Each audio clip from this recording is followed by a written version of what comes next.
Now we're going to take you through our RO controller. Paul, what do we got here and how does this work? Well, it's a system that we really like using. It's our standard RO controller.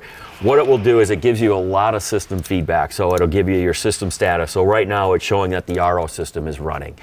It could be tank full situation, which means it filled the tank and it's just in standby, waiting for the float switch in the holding tank to tell it needs more water and you start producing it. It will also tell you some important information like the product TDS, or excuse me, the product temperature water. The temperature of the water will really impact how much performance you're going to get or out of the productivity of the system.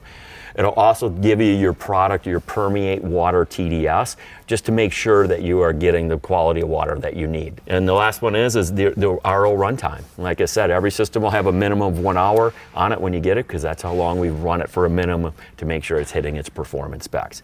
The other thing is, if you ever have an alarm where it's a low pressure fault or a situation like that, it will display it on the screen, so it helps troubleshooting, and we could get the system up and running a lot faster than other systems. All right, that's your RO controller. If you got any questions, don't hesitate to give the guys up at Velocity a call. As always, good luck and good washing.